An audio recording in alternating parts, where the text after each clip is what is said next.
반갑습니다. 안녕하십니까? 안녕하세요. 한 주간 잘 보냈습니까? 네. 오늘은 비가 이렇게 가을비가 늦게 이렇게 내리고 있네요. 많이 가물었는데 반가운 비입니다. 네. 자, 오늘은 부처님 상담부 강론 제7번째 강의 시간입니다.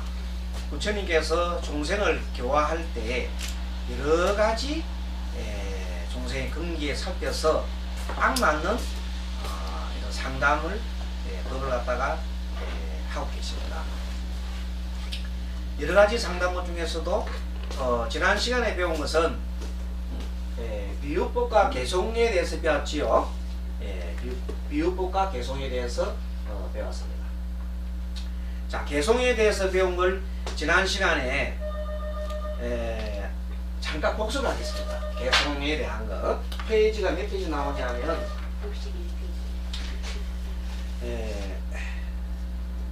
62페이지 보면 먼저 이거 한 읽어보면 다 알 수 있습니다.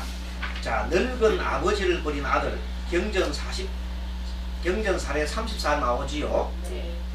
늙은 아버지를 버려서 부처님 당시도 아마 그런 게 있었는가 봐요. 부처님 당시에도 요즘도 늙은 아버지 버린 사람 있죠. 예, 그런 사람들이 있습니다. 자, 그때 세종께서는 이른 아침에 가사를 입고 바로를 가지고 사의국에 들어가 글씨하셨다. 그때 나이 많고 몸이 쇠약한 어떤 바라무는 지팡이를 짚고 바로를 가지고 집집으로 다니면서 밥을 빌고 있었다. 그때 세종께서는 바라무에게 말씀하셨다. 그대는 어찌하여 나이 많고 몸이 쇠약한데 지팡이를 짚고 바로를 가지고 다니면서 밥을 빌고 있는가. 그때 바라무는 고타문께 여쭙다. 우리 정한신 보스님께서 바라문이 되셔서 읽어보세요. 고타마시여, 우리 집에 있는 재물은 모두 아들에게 물려주고 며느리를 들인 후에 집을 나왔나이다. 그래서 이렇게 지팡이를 짚고 바로를 가지고 집집으로 다니면서 밥을 빌고 있나이다. 네. 자, 재물하고 다 아예 물려주고 며느리 들어오고 난 다음에 집 나올 때 그랬지요. 그 구박을 했겠죠. 자식이 구박해서 나오겠습니다. 그대는 내게서 개송 하나를 받아 외워가지고 돌아가서 대중 가운데 가서 너희 아들을 두고 말하겠는가 했더니 그 바라문이 그러하겠나이다고 담하시오. 그때 세종께서는 꼭 개송으로 말씀하셨다. 이왕하신 김에 정한신 목사님 한 번 더 읽어서 아들부터 해줘. 아들부터. 아들을 낳아서는 마음이 기뻤었고 아들을 위해서는 재물을 모았으며 또한 아들을 위하여 며느리 들인 뒤에 나는 그것 다 버리고 집을 나왔네. 어떤 시골의 불황한 아이는 그 아버지의 뜻을 등지고 사람 얼굴에 나찰 악한 귀신의 마음 그는 늙은 아비를 버렸느니라. 늙은 말이란 쓸데가 없다 하여 곧 보리 껍질 먹이까지 뺏겼느니 아이는 어리고 아비는 늙어 집집으로 다니면서 밥을 빌었네. 아들은 기회하고 사랑할 것 아니요 구부러진 지팡이가 제일이로다. 나를 위해 사나운 소 막아주고 험한 곳을 면하게 편안하게 해주네. 사나운 길을 물리쳐주고 어두운 곳에는 나를 붙들며 깊은 구덩이나 빈 우물이는 풀이나 나무나 가시밭을 피하여 지팡이의 위력을 의지하기 때문에 곳곳이 서서 넘어지지 않는구나. 네. 자, 이렇게 바라문은 세종에게서 그 개송 시지요. 네. 시를 받아가지고 바라문 대중 가운데 돌아다니면서 그 아들 두고 이렇게 막 노래를 부르니까 그 대중들 속에서 먼저 대중들에게 이렇게 말하면 내 말 들어봐라 해놓고 이렇게 외웁니다. 그랬더니 부처님께서 말하는 개송을 외쳤어요. 그 개송을 들은 아들이 들었어요. 우연히 듣다가 보니까 부끄럽지요. 부끄럽죠. 그래서 황구하여 곧 아버지를 안고 집으로 돌아와 몸을 어루만지고 목욕시키고 푸른 옷을 입힌 뒤에 아버지를 집주인으로 삼았다 그랬어요. 그게 보시면 자, 늙은 말이라 쓸데가 없다 하여 곧 보리껍질 먹이까지 빼앗겼나니 아이는 어리고 아비는 늙어 집으로 다니면서 밥을 빌었네. 그 말 들으면 참 기가 차지요. 네. 그 다음에 아들은 귀해하고 사랑할 것이 아니로다. 뭐가 좋아요? 지팡이가 좋다 말이야. 구부러진 지팡이가 제일이다. 나를 위해 사나운 소 막아주고 험한 곳을 면하여 편안하게 해주네. 사나운 게 물리쳐주고 어두운 곳에는 나를 붙들며 깊은 구덩이나 빈 우물이나 풀이나 나무나 가시밭길을 피하여 지팡이의 위력을 의지하기 때문에 꼿꼿이 서서 넘어지지 않는구나. 아들보다 지팡이가 낫다는 거지요. 네. 이 기가 찬 이 얘기를 그 당시 부처님 당시에도 이런 얘기가 있었어요. 그래서 자, 이 말은 뭐냐면 이렇게 이 개송으로 시로서 이렇게 읊음으로써 그 듣는 사람들이 마음이 심금을 울리지요. 그리고 그 아들이 듣고 자기가 감동을 받지요. 아, 잘 노랬구나 하는 걸 다 느낍니다. 그렇게 해서 부처님은 이렇게 어떤 사람한테는 이성적으로, 어떤 근기에 있는 사람한테는 이성적으로 이렇게 해줄 사람이 있는가 하면 어떤 사람들한테는 이렇게 마음에 심금을 울리도록 감성에 고소하는 그런 내용을 했습니다. 그래서 결국 62페이지 보면 맨 위에 62페이지 이쪽 맨 위에 개성의 상담 효과가 나와요. 자, 거기를 보면 1번 가르침의 내용이 시적 운율로 간결하게 압축되어 핵심을 파악하기 쉽다. 노래를 읊는 동안 함축된 의미를 되새길 수 있다. 무의식 깊이 저장되어 있는 가르침의 내용을 오랫동안 지닐 수 있다. 가르침이 분석됨으로 일상생활에 자신의 성찰에 도움 준다. 호흡의 안정을 기대할 수 있는 동시에 인지와 감정의 통합을 할 수 있다. 그랬죠? 그래서 부처님께서는 때에 따라서는 시로 읊어줘요. 시로 항상 읊어주면 더 듣는 사람이 정말로 감동을 받고 그렇게 합니다. 그리고 그 전에는 비유법을 배웠는데, 그 전에 지난 시간입니다. 비유법을 배웠는데 비유법 중에서 다 우리가 공부를 할 수 없겠고 이 향기의 비유에 대해서만 설명을 좀 하겠습니다.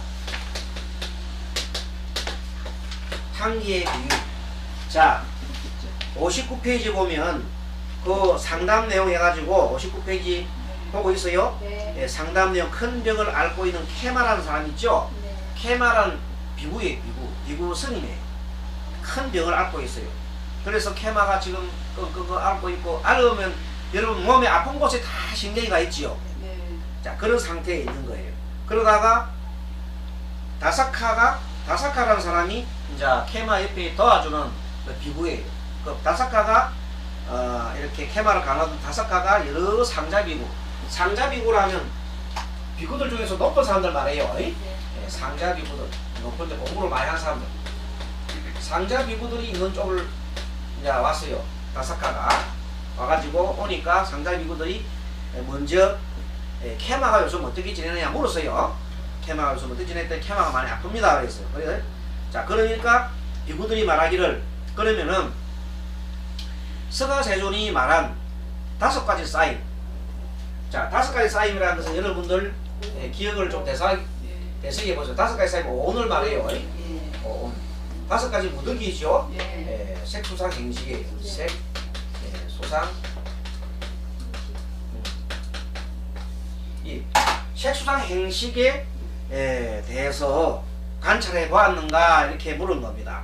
자, 이 색수상 행식은 내가 아니고 내 것이 아니다 이 말이야. 쉽게 말하면 색은 몸뚱아리죠. 몸뚱아리의 느낌, 아픈 느낌 있잖아요. 아픈 느낌, 상은 그 연상이에요. 의지작, 해는 의지작용, 식은 같이 판단하는 작용인데, 그런 것이 쉽게 말하면 내가 아니다 이 말이에요. 쉽게 말하면 우리가 몸에 부스럼이 났잖아요. 부스럼이 나면 되게 아픈데, 사실은 부스럼이 아픈 것은 그게 병원체가 들어가가지고 나를 갖다가 그렇게 세포가 지금 서로가 신경을 건드리는 작용이라 그거에 불과하지, 내 자체라는 것이 원래가 없는 건데, 죽고 나면 아무것도 없는 건데 그 신경이 거슬려서 마음이 일나는 거지요. 아프다는 거지요. 그게 나가 아니다는 거야. 그러니까 그렇게 바라는 거야. 그렇게 하니까 그런 얘기를 전해줬어요. 이렇게 해서 다사카를 통해서 문답을 주고받던 케마는 스스로 케마가 나타났어요. 스스로 지팡이를 끙끙 있다가 이런 얘기를 하니까 이제 미안해가 나왔어요. 나가지고 이 상자비구들 앞에 섰어요. 그래서 상자비구들에게 직접 가서 문답을 이제 주고받게 됐어요.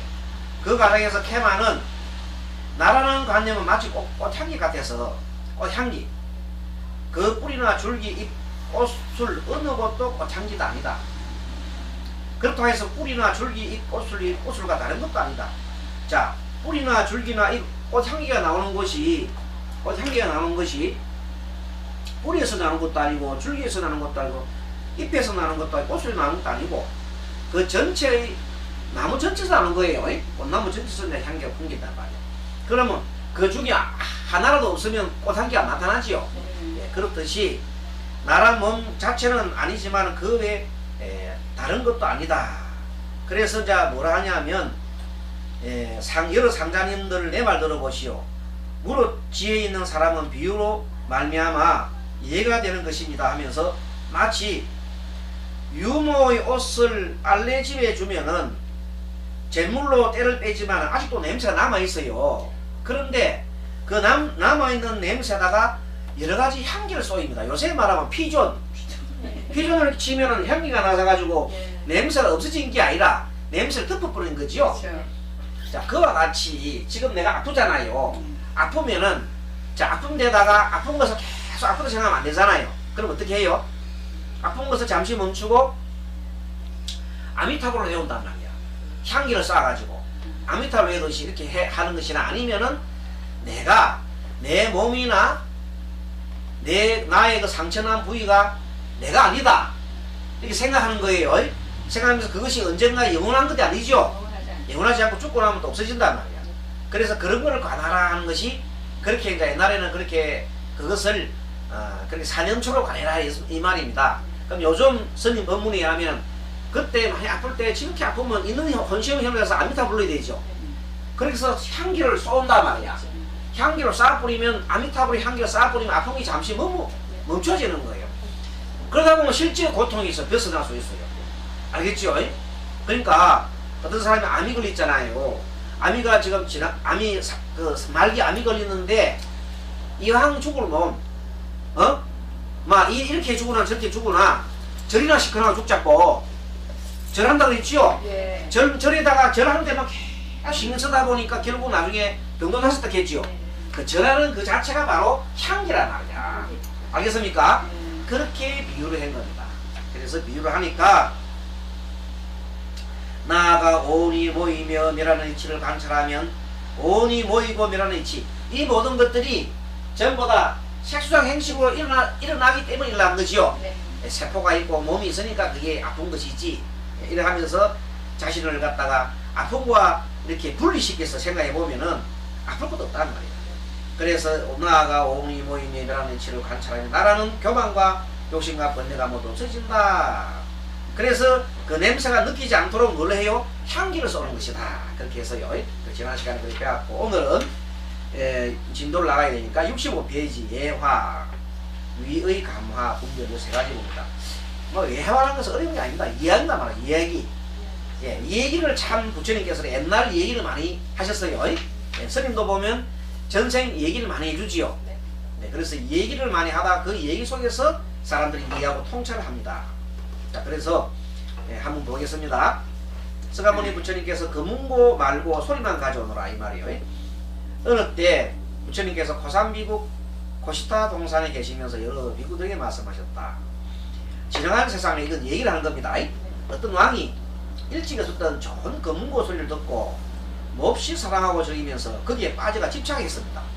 그래서 그 소리에 계속 집착해가지고 여러 대신들에 물었다. 저것은 무슨 소리인가? 이랬습니다. 옛날에 자기 들은 소리가 지금 남아있잖아요. 저건 무슨 소리가 했더니 매우 사랑스럽고 즐길만 하구나 하고 옛날에 이제 그렇게 했습니다. 대신들이 살해했습니다. 저것은 금운고 소리입니다. 그랬어요. 그러니까 소리를 가져오너라 그랬어요. 기가 차지요. 소리를 가져오너라 그랬어요. 대신들은 명령을 받고 곧 가서 금운고를 가지고 와서 아뢰었습니다. 대왕이시여, 이것이 금운고인데 좋은 소리를 내는 것입니다. 그랬어요. 내게는 금운고가 필요 없고 아까 듣던 그 사랑스러운 절규할 만한 소리만 가져오너라 그랬어요. 그랬더니 이런 금운고에는 여러가지 기구가 있습니다. 즉 자루도 있고 바탕도 있으며 여도 있고 줄도 있으며 가죽도 있어서 기술이 있는 사람이 이것을 탈 때 여러가지 기구 인연을 얻어서 비로소 소리가 나는 것입니다. 만약 여러가지 기구를 얻지 못하고는 그러한 소리를 낼 수 없습니다. 아까 들은 소리는 이미 지나간 지 오래요. 그것은 사라져서 가져올 수 없는 것입니다. 이렇게 해서요. 그랬더니 대왕이 이렇게 말했습니다. 그래? 그런 거짓 물건은 어디에서 것인가? 세상의 검문고란 다 거짓 물건이다. 그런데 세상 사람들을 빠지게 하고 집착하게 하는구나. 너희들은 이것을 가지고 가서 조각조각 부수어 시방, 사방에 버려라. 대신 너는 명령을 받고 검문고를 100조각 부수어서 버렸다. 자, 이와 같이 비구더기여 색, 수상, 행식은 5가지죠. 5가지 모두기는 이 모든 법은 덧없어서 무상합니다. 바뀌어서 덧없어서 함이 있는 것도 아니요. 마음은 인연으로 생기는 줄과 같아서 줄과 현이 맞으면 소리가 나지요. 그와 같이 마음은 인연으로 생기는 줄을 알면서 곧 이것은 나요 내 것이요 라고 말한다. 그러나 그것들은 다른 때에 다 없어지고 마는 것이다. 그렇지요? 네. 비구들이여 이와 같이 평등하고 바른 지혜로 참답게 관찰해야 하느니라. 그래서 여기서 부처님 말씀한 비유법은 뭐냐면, 이야기는 뭐냐면, 검문고 소리가 나려면은 첫째 검문고란 기구가 있어야 되고, 그 다음에 이 줄이 있어요. 검문고 줄이 있어야 됩니다. 그리고 검문고 줄 켜는 현이 있어야 됩니다. 그리고 또 활이 있어야 되죠. 활이 그 다음에 또 사람이 있어야 되잖아. 그걸 잘 기술을 갖다가 그 세 개 하나라도 없으면 소리가 안 나지요. 네, 그와 마찬가지로 우리 몸이란, 우리 사람이란 것도, 옷이란 것도 색, 수상, 행식으로 되어 있는데, 이 몸뚱아리가 없어도 사람이 안 되고, 이 수상, 행식, 즉 마음이 없어도 사람이 안 되는 거라. 몸이 있고 몸뚱아리 있는데 마음이 없으면 시체라고 그러잖아요. 그리고 또 몸뚱아리는 있는데 마음만 있으면 그 귀신이라고 해요. 맞지요? 그러니까 두 개가 합쳐야 사람이 되잖아요. 그렇듯이 인연이 있는데, 이것은, 이 색은 무상해요, 영원해요, 무상해요? 무상하잖아요. 영원하지 않잖아요. 여러분들 아무리 든든한 사람도 나이 되고 나면 늙고 병들잖아요. 그럼 죽잖아요. 그와 같이 수상행식도 마찬가지다. 내 느낌이 아무리 내가 좋은 느낌이 나더라도, 그 아름다운 검문고 소리 하더라도 그 영원한 게 아니잖아요. 그렇듯이 모든 것이 영원하기 때문에 거기 집착하고 할 것이 못 된다, 이런 뜻이에요. 그런 뜻입니다. 그래서 내 몸에 집착하지 말라. 내 몸 집착하지 말고 내 마음 집착하지 말고 어디로 집착하지 말라는 뜻입니다. 이렇게 부처님께서는 뭘 들었냐면, 예화, 이야기를 통해서 이렇게 설법을 한 겁니다. 자, 그리고 위가마라고 볼까요? 위가마. 위라는 것은 위험 있는 용어를 가리키는 겁니다. 이러한 위험 있는 용어를 통해서 교화시키는 것을 위가마라고 합니다. 서가모니 부처님께서는 인품과 덕성을 갖추었을 뿐만 아니라 그 인품과 덕성이 외향으로 풍겨져 나와 외모만 보고도 내담자가 감화를 받아서 심리적 변화와 성장이 일어나는 경우가 많습니다. 여러분들 보십시오. 그 사람을 자세히 관찰하면 풍기는 인품이 있잖아요. 그쵸? 그 사람이, 우리가 보통 사람 평가할 때 그래도 첫 모습을 잘 많이 보잖아요. 사람이 잘생기고 이쁘게 생겼으면 좀 좋게 평가하라 그러잖아요. 물론 진실은 아니지만.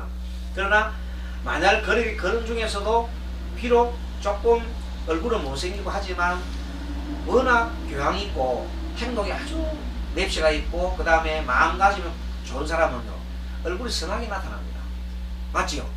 예, 그래서 부처님은 외향도 외모도 뛰어났지만 인품과 덕성이 고루 갖춰가지고 내담들이 와서 그대로 보고 이렇게 흠모를 하는 겁니다. 그래서 상담이라는 과정을 거치지 않고도 상담자와 만남 그 자체로만으로도 내담자와 상담 사이에 친밀한 관계가 형성되고 더 나아가 문제가 해결되기도 하고 변화가 촉진되고 통찰을 이루어 비약적인 성장을 하기도 합니다. 그래서 우리 이런 말 다 같이 계시는데 이런 말 해서 죄송한데 우리 보살님 같은 경우는 얼굴 모습이 있잖아요. 딱 보면은 굉장히 순하게 보여. 일단은 무슨 말이겠죠? 순하게 보여서 그 보살님 찾아와가지고 어떤 와가지고 내가 서성을 삼고 싶다 아니면은 매달리고 싶은 그런 얼굴이다 이 말이에요. 그렇게 풍긴다 이 말이에요. 그게 상담가로서의 풍모는 괜찮게 보인다 이 말이에요. 알겠습니까? 자, 우리 법사님 계시죠? 법사님 오면 처음 오는 사람들이 보고 얼굴이 보면 여러분 선하게 보이지요? 선하게. 법사님 선하고 총명하게 보이죠? 누구나 봐도 그렇게 보통 객관적으로 봐요. 그렇기 때문에 보고 총명하고 선하게 보인다 하니까 저런 분이 여기서 이걸 하고 있으니까 뭔가 좀 땡기는 게 있죠. 그래서 물어보고 얘기를 잘 합니다. 실제 그런 사람이 많아요. 물론 이제 또 어떤 다른 얘기를 한다면은 막 같은 여자들끼리 생각할 때게 뭐 시기한다든지 이런 생각하지 말고, 예를 들어서 그냥 단순하게 있는 그대로 봐주면, 그렇게 봐주는 사람은 확실하게 그렇게 보이는 사람이 많아요. 일반적으로. 자, 그래서 그렇게 보이는데 실질적으로 그 사람이 그래 하기 위해서는, 그런데 행동을 예를 들어서 잘못해보세요. 얼굴은 이쁘고 얼굴은 선하게 보이는데 행동을 아주 못되게 하면 오히려 그냥 어떻게 됩니까? 점수 까먹버리지요. 근데 하는 행동까지도 아주 잘한다 그러면은 그 사람은 정말로 보는 거나 본래 보이는 거나 행동하기도 참 잘하구나 하고 이렇게 인정하면은 훌륭한 걸 되겠지요. 그래서 위감화란 바로 그겁니다. 상담이라는 과정을 거치지 않고 상담자와 만남 그 자체만으로 내담자와 상담자 사이에 친밀한 관계가 형성되거나 더 나아가 문제가 해결되기도 하고 변화가 촉진되고 통찰을 이루어 비약적인 성장을 하기도 한다. 그래서 잡안계에서 보면요, 내담자들은 단지 서가모니 부처님 발자국만 보고도 감동을 받고 서가모니를 찾아가기도 하고 모습만 보고도 감화를 받고 공양을 올리기도 하면서 멀리서 본 것만으로도 미친 정신을 바로잡거나 겉으로처럼 감각을 바로잡았다 하는 그 얘기가 나옵니다. 그런 얘기 참 많이 나옵니다. 부처님 오늘 모습만 보고도 그 다음 미친 사람이 그냥 마음이 돌아오는 것도 있고 그렇다고 해요. 이것을 뭐라 하냐면 위의 감화라 그래요. 위. 그리고 이 위의 감화는 어디서 나타나냐면 오랜 부처님의 수행에서 나타나는 겁니다. 그죠? 수행을 오랫동안 하고 자비로운 마음이 이렇게 큰 부처님 됐으니까 그 속에서 이 부처님의 자비와 지혜가 확 샘솟아나기 때문에 그렇습니다. 자, 한번 읽어보겠습니다. 자, 우리 본명아님 모처럼 한번 68쪽 출전 바람문부터 읽어주십시오. 바람은 여자. 여자구나. 바람은 여자. 바사타는 6 아들이 계속해서 죽자 아들을 생각하여 미치광이가 되어 벗은 옷에 벗은 몸에 머리를 풀어 헤치고 길을 따라 쏘다니면서 부처님이 계신 곳에 이르렀다. 그때는 세존께서는 한량 없는 대중에 둘러싸여 설법을 하고 계셨다. 바사타는 멀리서 세존을 배웠고 곧 제정신으로 돌아와 부끄럽고 창피해 몸을 가누어 쪼그리고 앉았었다. 세존께서 아난다에게 말씀하셨다. 내 옷을 벗어 저 여인에게 주어 그것을 입고 법을 듣게 하라. 존자 안난다는 부처님 분부를 받고 곧 옷을 벗어 주어 입게 하였다. 그러자 바람은 여자는 옷을 입은 뒤 부처님 앞으로 나가서 머리를 조아려 예배하고 한쪽에서 물러앉았다. 네, 요거 암경 바사타경이라는 경이 나오는데 바사타 여자에 대한 내용입니다. 바사타는 여자가 6 아들이 계속 죽으니까 미치겠지요. 미치고 미치랑이 돼가지고 옷도 다 벗어버리고 이렇게 헤매면서 길을 쏘러 다니는데 부처님이 계신 곳에 이르렀더니 부처님이 여러 대중들을 소에 둘러싸여서 설법을 하고 계시는 모습을 탁 보고 갑자기 제정신 돌았지요. 이게 바로 위감화라는 거예요. 자, 69페이지는 분별이란 사물의 이치를 가려서 알거나 사물을 종류에 따라 나누는 것을 말합니다. 또 서로 분별을 지어 가르거나 세상의 경험이나 식견 등으로부터 나오는 생각이 판단을 가리킵니다. 부처님께서는 자방에서 사기닥 중 분별기를 사용해서 내담자로 하여금 사물의 이치를 가려 알게 하고 서가모니 부처님의 서가모니 자신이 깨달아서 아는 바를 스스로 분별하여 설법하기도 합니다. 자, 여기서 지난 시간에 아주 오래전에 공부를 했습니다만 그 사기닥이라는 게 있잖아요. 사기닥. 부처님의 또 말씀하는 중에 4가지 듣는 사기닥 여기 나오죠. 사기닥 여기 나오지요. 자, 여기에 대한 내용을 설명하겠습니다. 사기닥. 일향기라는 것은 뭔가 하면 일향기 1항에는 절대 불변의 진리 같은 걸 얘기하실 때 진리 진리 말씀. 절대 불변 할 때 단호하게 말씀한 단호하게. 자, 어떻게 말하면 저는 누구입니까 물었을 때 바로 한마디로 원이다 이렇게 딱 잘라 말하는 겁니다. 잘라서 말하는 거. 딱 여러 가지 응답하는 형식 중에서 그렇다 아니다 딱 확실하게 딱 잘라 말하는 거 말합니다. 그렇게 말하는 경우가 바로 절대 부분의 진리라든지 단정적으로 응답을 해주는 경우가 1항기입니다. 자, 분별이라는 것은 오늘 지금 배우는 이제 분별이죠. 이 분별은 뭔가 하면 하나하나 구분해서 얘기하시는 거 말합니다. 하나하나 구분해가지고 분별. 그러니까 이 분별에서 설명할 경우는 대개 보면 사람들이 시비가 많은 사람 있잖아요. 시비가 많은 사람들한테는 그 분별을 해서 얘기를 해요. 하나하나 이것은 이렇고 저것은 저렇다고 이렇게 상황을 이렇게 설명해 주는 거 말합니다. 알겠죠? 서로 분별해서 설명해 준다. 그 다음 반문기는 다시 되묻는 겁니다. 되묻는 것. 되묻는 법으로서 상대로 하여금 내가 무슨 말을 하고 있지? 이렇게 자기 스스로 알게끔 하는 대모로서 하는 그 법을 또 하게 됩니다. 그리고 무기라는 것은 답을 하지 않는 거지요. 침묵을 지키는 것을 말합니다. 이 네 가지 법으로서 다른 사람이 얘기할 때 답하는 방법이 1항기, 분별기, 반무기, 무기로 주로 네 가지 방법을 사용해서 말씀을 많이 하십니다. 자, 침묵을 할 경우에는 답을 하기가 적당하지 않을 때, 또 답을 하면은 상대가 오히려 혼동할 수 있을 때는 답을 하지 않습니다. 그냥 가만히 침묵 지키는 스스로 깨닫게. 자, 그러한 것을 통해서 사기답, 부처님께서 사기답을 주로 많이 사용했습니다. 자, 그러면 지금의 분별이 공부하겠습니다. 분별은 경전한법이다. 생문 바라문은 부처님 계신 곳에 나아가 세종가서로 인사한 뒤에 뒤쪽으로 불러 앉아서 부처님께 여쭈었다. 생문경입니다.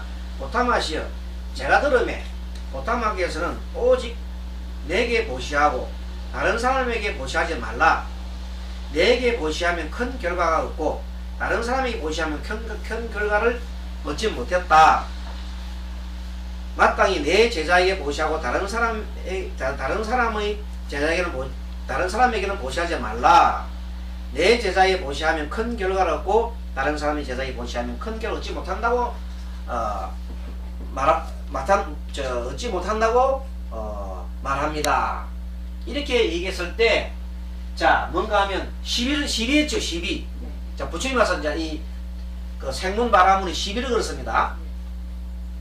고탕마시여, 만일 그런 말을 하는 사람이 있다면은 그 말은 사실입니까? 그런 말을 하는 사람이 있다 이 말이에요.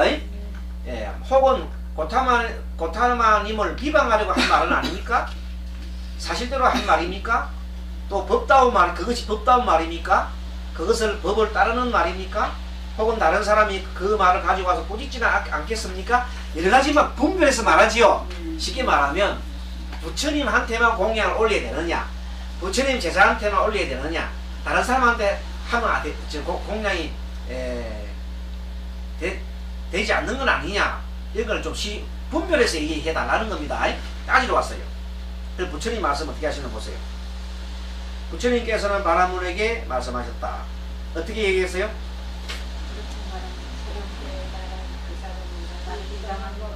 그렇죠. 또 그것은 사실 내가 한 말이 아니고 겉다한 말도 아니다. 법과 법을 따르는 말도 아니다. 그러나 다른 사람이 그 말을 가지고 와서 부르지는 않을 것이다. 왜 그러냐 하면 나는 그렇게 말하지 않았기 때문이다. 그렇죠. 부처님께서 그런 말 한 적이 없지요. 왜냐하면 옛날에 보면 그런 사람들이 바라문들이 와서 막 이렇게 이런 말 저런 말 지내고 그래요. 자, 바라문이여, 내가 그런 말을 한다면 두 가지 장애가 있으니 주는 여의 보시를 장애하고 받는 여의 이익을 장애한다. 그게 뭐냐면 나한테 보시를 하면 복을 받으리라 한다면 그거는 주는 사람도 장애가 있고 받는 사람도 장애가 있다는 것이에요. 그러니까 심지어 사도가 그릇을 씻은 남은 밥을 깨끗한 땅에 버리는 것도 거기에 있는 중생도로 하여금 큰 이익과 즐거움을 얻게 하기 때문에 그들도 또한 복문에 들어간다 말하거늘. 보십시오. 자, 우리가 일반 사람들이 깨끗한 그 현재 곡식 있잖아요. 곡식을 이렇게 땅에다가 이렇게 주면은 그 옆에 있는 벌레들이 그걸 먹잖아요. 네. 그걸 먹으면 그것도 복이 된다 이 말이야. 하물며 부처님한테 올린 것도 복되고 다른 사람한테 준 것도 복된다 이 말이야. 맞지요? 네. 예, 복이 된다. 하물며 복문은 다 된다. 중생도로 하여 큰 이익과 즐거움을 얻게 하기 때문에 그들도 또한 복문에 들어간다 말하거늘. 하물며 사람에게 보시함에 있어야 말할 것이 있겠느냐. 사람은 다른 사람한테 거지한테 주면 그것도 보셔도 된다 이 말이야. 그러나 바라문이여 나는 다시 말하니 개를 가지는 사람에게 하는 보시는 개를 범하는 사람에게 하는 보시와 같지 않다 이 말이에요. 자 봐요. 보시는 되기는 되는데 복은 되기는 되는데 자 남한테서 사람을 죽이는 사람 있잖아요. 칼로 죽이는 사람한테 가서 보시하는 거 하고 조용히 지금 현재 좋은 일 많이 하면서 선정을 닦는 그 스님한테 아니면 무슨 신부나 이런 사람한테 보시하는 거하고는 차이가 난다는 뜻이에요. 그렇죠? 그래서 그 사람이 딱 들어보니까 스스로 알게 하는 거예요. 개를 잘 지키고 위하는 그 사람과 그 복 자체가 틀린다는 거예요. 맞지요? 그런데 부처님이 스스로 그렇게 말씀하신 건 없다. 안 하시고 스스로 알아라 이 말이야. 알아라. 그러니까 결론적으로 뭐냐면 바라문들은 엉뚱한 소리 하잖아요. 막 소 죽이고 막 말 잡아갖고 막 이렇게 막 제사를 지내고 살생을 하는 거 있잖아요. 거기 가서 보시하는 거 하고 청정선단인 비구에 가서 하고는 차이가 있다는 뜻이에요.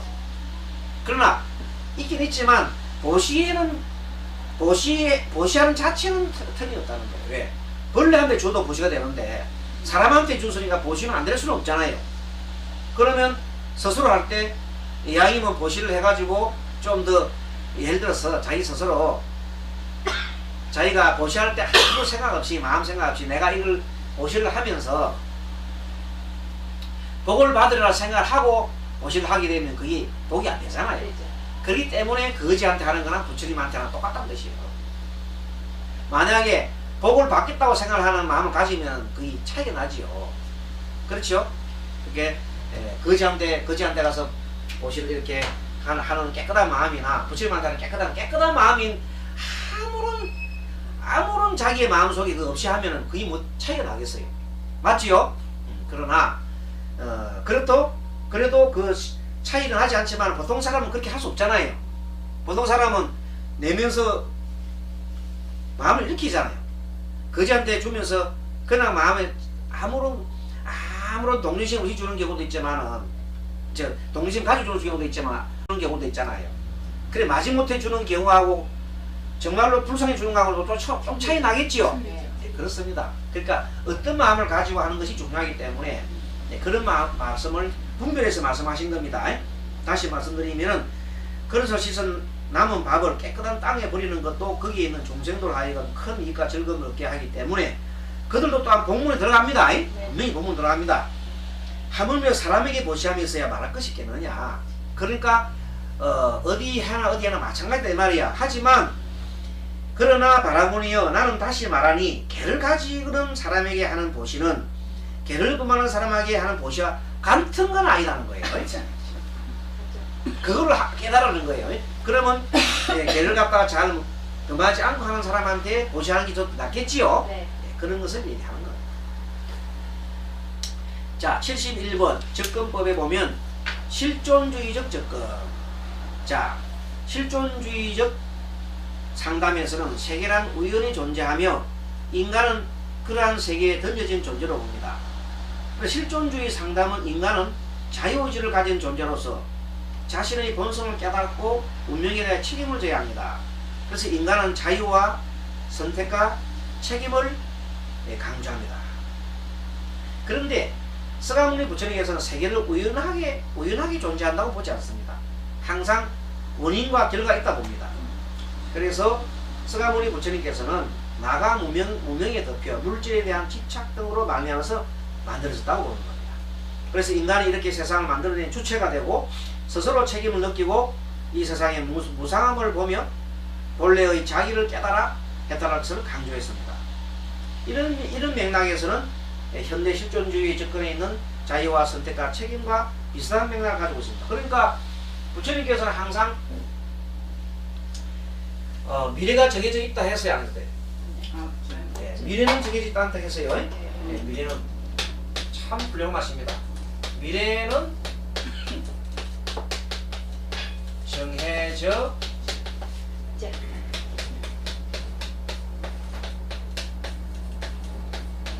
이렇게 말씀하셨는데 이 내용에는 큰 의미가 있습니다. 그 말은 뭐냐면 자기 현재 있는 자기 악습을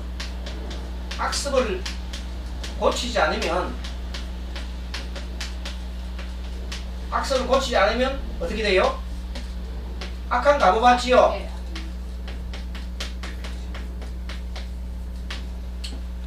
악습을 고치지 않으면 악한 값으로 받고 선업을 쌓으면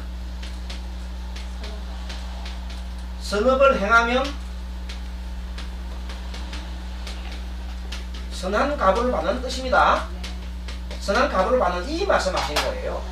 그래서 뭔가 하면 지금 아무리 전생에 내가 악업이 많다 하더라도 악업을 많이 지었다 하더라도 지금 이제 깨우치고 뉘우치고 앞으로 선업을 계속 하게 되면 그 선업의 보를 받는다 이 말이에요. 예. 그리고 전생에 지은 악업이 다 없어지는 것은 아니고 그것을 받기는 받되 많이 경감된다 그랬어요. 상세에서 경감되게 받아서 선업을 행하면 선한 값으로 받. 그래서 미래는 정해져 있다. 만약에 전생에 내가 누구를 사람 죽였어요. 아이고 이왕 나 사람 죽였는데 어차피 지옥 갈 거 이래 죽으나 저래 죽으나 지옥 갈 거 틀림없는데 더 사람 많이 죽이고자 이렇게 생각한다면 영원히 바뀌지 않잖아요. 그런데 부처님 말씀드리면은 설령 살인을 했다 하더라도 지극하게 내가 뉘우치고 반성하고 참여하고 더 많은 사람을 살려주면 더 많은 사람 진짜 죽을 사람 있잖아요. 더 많은 살려주면 그 상세계에서 이 사람이 지옥에서 예를 들어서 참 1000년을 살 걸 100년 만에 나올 수도 있고 아니면 지옥에 안 가고 사람으로 태어나서 일찍 죽는 뭐 있잖아요. 사성했으니까 그런 단명 보러 받든지 아니면 좀 더 나아진다는 겁니다. 그렇지만은 사람 죽이는 거 보고 안돼 없어지는 건 아니에요. 그러한 선업을 행하게 되면 선한 값을 받는다. 그래서 미래는 정해져 있다 이렇게 부처님 말씀하셨습니다. 자, 그래서 결국은 이 중요한 것은 자유와 선택이 중요하죠. 자유와 선택이 참 중요한 겁니다.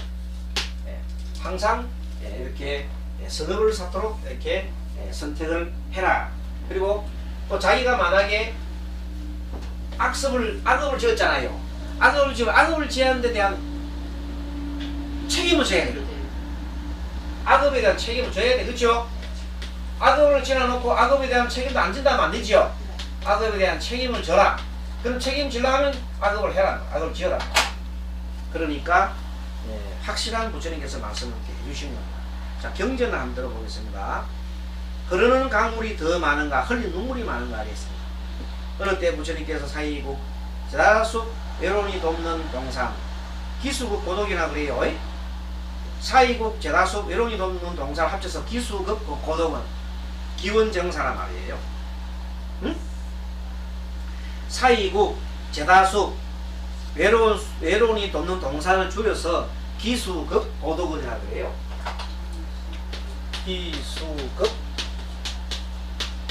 고독은 외로운이 돕는 동사리 말이에요. 고독한 거 아닙니까? 그렇죠? 고독.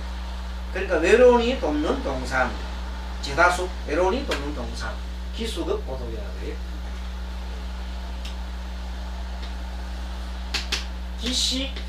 기시성을 가진 왕자예요. 기시 왕자하고 수달타 잔잔한 사람이 합쳐가지고 둘이서 합쳐가지고 절을 만들었는데 그 이름이 기원정사예요. 기원정사. 이 이름이 다르면 기원정사라는 거예요. 기원정사 머리를 들어오지요. 네, 기원정사라는데 기수국 고도하니 잘 못 알아듣겠지요. 더구나 말을 풀어가지고 외론이 돕는 뭐 동산이라 더 모르겠지요. 사이국 제다수 외론이 돕는 동산 그 말이 기수국 고도원이고 사위성 기원정사라 그래요. 예? 네. 예, 사위성은 기원정사 이렇게 한대. 사위성 기원정사에 계실 때 여러 비굴들이 고살라국 사위성이에요. 고살라국 나라의 고살라 그 당시 강대국이죠. 고살라국 사위성. 자, 부처님께서는 사이국 제다숙 외론이 돕는 동산에 계시면서 여러 비구들에게 말씀하셨습니다. 중생들은 처음이 없고 나고 죽음으로부터 지금까지 오랫동안 쳇바퀴 돌면서 괴로움의 맨 끝을 알지 못하느니라. 부처님께서 다시 말씀하셨습니다. 너희들 뜻은 어떠하냐? 강과 강하게 흐르는 물과 내지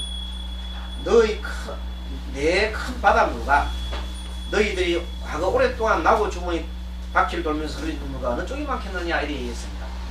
그때 비구들이 말씀했습니다.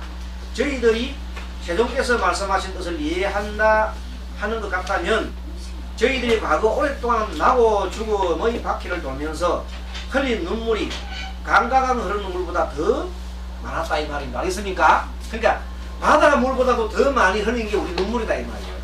비유를 하자면은 착하고 착하다 너희들이 과거 오랫동안 나고 죽음의 바퀴를 돌면서 흘린 눈물은 훨씬 많아서 저 강과 강의 흐르는 내 큰 바닷물 따위가 아니다. 무슨 까닭인가?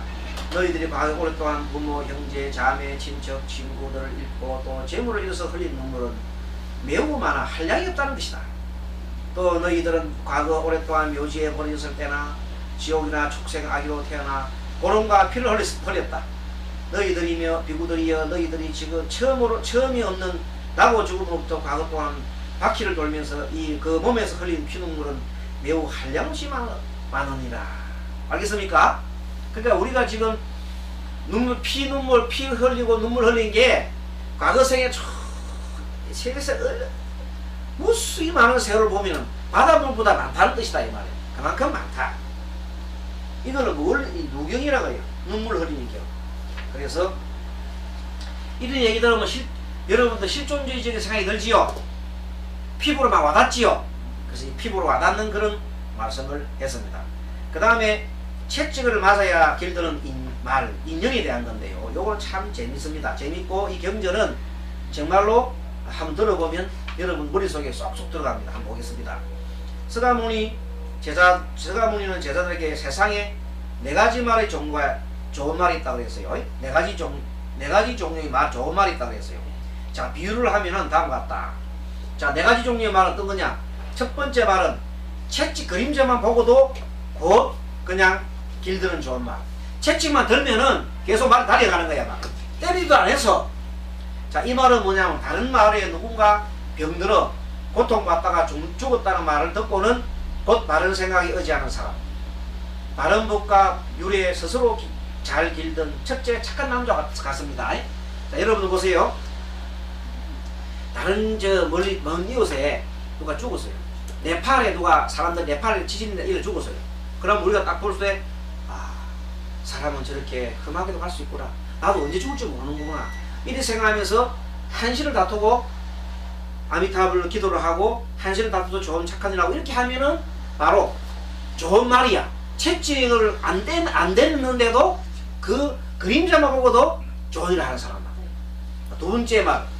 이번엔 채찍이 털끝만 살짝 완전 안 때리고 털끝만 살짝 때리도 막 달려가는 말. 그렇죠? 그거는 뭐냐면 다른 마을에서 누군가 병들어 고통받다가 죽는 고통을 겪는 것을 보고는 두려워하여 바른 생각에 의지하는 사람. 바른과 유래 스스로 잘 길던 둘째 착한 남자. 이거는 뭔가 하면 다른 마을에서 병들어가는 걸 지금 봤어요. 막 보고 있으니까 참 정말로 끔찍하지요. 그래서 그때 그걸 보고 나도 저게 언젠가 될지 모르겠다는 걸 딱 깨닫고 바로 내가 착한 일을 하고 연구를 하고 이러면은 좋은 그 말이다. 둘째 착한 남자라고. 세 번째는 뭐냐면 채증을 맞고 이제 드디어 채증을 맞아야 정신 드는 거 있지요. 그런 게 그것도 좋은 말이죠. 자, 좋은 벗이나 친한 병들 이번에는 자 말 사람이 아니라 좋은 벗이나 친한 친척이요. 가까운 사람이. 아니 친한 사람이나 좋은 벗이나 가까운 사람이 죽을 때 보고 형제가 죽을 때가 보니까 이제 내가 맞았잖아요. 아 정말 그렇구나. 정말 바르게 나도 정신 차려야지. 이런 생각하고 하는 사람은 거룩한 법과 율에 서서 잘 길든 셋째 남자예요. 네 번째는 채찍을 적당히 맞으면 안 되고 살이 터져야 돼. 채찍을 때가 살이 막 터질 정도가 돼야 뛰어가는 말이 있어. 그것도 좋은 말이 속했도에. 자신이 늙고 병들고 죽는 스스로 자기가 스스로 병들어서요. 자기가 스스로 병이 들었는데 이제 죽어가는 것을 보고 스스로가 자기가 이제 집착하지 말자, 이 생에 대해 집착하지 말자 하면서 스스로 법과 율에 스스로만 잘 길든 넷째 남자와 같은 거예요. 어리석은 말들은 뭐냐면 여기까지는 괜찮네. 터져도 네. 터져도 모르는 거야. 그렇죠. 지 죽는지 모르는 거야. 네. 그거는 구제할 수가 없다. 그래서 결국 실존주의적은 여러분 이거 들으니까 끔찍끔찍하지요. 네. 언제 죽을지 몰라 우리가. 그 언제 죽을지 모르는데 여러분들 자 오늘 실존주의적인 스님이 이제 얘기를 해볼게요. 자 우리 내일 다 죽는다 합시다. 내일 되면 죽어요. 가상해서 죽을 수도 있어. 자 내일 죽는다 알면 지금 우리가 뭘 해야 될까 한번 생각해보세요. 뭘 하면 좋겠어요 보살님. 딱 내일 죽는다 생각하고 뭐 해야 되겠어요? 아무튼 그래요. 보살님은 제대로 이제 공부가 된 사람이에요. 제대로 공부가 됐다 이 말이에요. 보살님 서서 그런 걸 많이 느껴요. 마지막에 급하면 아미타고 그럴 것 같아요. 근데 마지막에 급하게 해서 그때 가서 부르면 되나 안 되나? 그러니까 내 죽는다고 그냥 아미타고 부를 것 같아요. 지금 새도록 부르게 밤새도록 부르겠지. 네. 그것밖에 없지. 네. 그럼 내일 아침에 진짜 꽤 넘어갈 때 10분이 나온단 말이야. 아미타불 10분이 나온단 말이야. 지금 오늘 하루 있잖아요. 이 아미타 경전은 하루나 7일만 해도 된다. 성불한다 그래서 그 성취한다 그래서 이게 내일 죽는 걸 지금 확실히 알면은 오늘부터 계속 내일 아침 새벽 6시에 죽는다 생각해 보세요. 그러면 아무 생각 없지요. 그래 안 그래요, 부산? 맞지요? 아, 그때 아예 생각 나겠어요? 애기 생각? 안 나요. 애기 뭐 물려줄 거 생각 나겠어요? 안 나요. 모르겠어요? 덜 깼구나. 잠이 덜 깼어. 확실히 잠이 덜 깬 사람은 내일 죽는다는 게 확실하다면은 지금 애 생각할 데가 없어요. 일단 자기 생각하게 돼요. 아미타불 지심으로 불러서 아침 내일 6시 딱 눈 딱 깨하면서 딱 사라질 때 아미타 일번 불러야 되잖아요. 그밖에 없다고요. 그밖에 할 길이. 그럼 무상하잖아요. 그 더 이상 태어나면 안 되잖아요. 그런 걸 세야 되는데 보세요. 확실히 깨우쳐서요. 아직 덜 깼는가. 마음속으로 표현이 이걸 하겠지. 다 아시겠어요. 자 이렇게 조금 전에 스님이 얘기하니까 실존주의적이죠. 몸에 확 체험하지요. 이런 상황을 실존주의적인 접근법을 마련하라고 합니다. 자 이렇게 법문했을 때는 여러분들이 굉장하게 현실감을 더 오지요. 근데 우리 경전 속에서도 암경 경전에도 이 나옵니다. 이런 경이 비구들이여 만일 내일만 죽는다 하면은 어떻게 할 것인가 나와요. 네. 그런 내용들이 경전에도 나옵니다. 아무튼 오늘은 여기까지 공부하고요. 다음 시간에 또 다음에는 어디 공부하느냐 하면은 구체적인 접근 있죠. 네.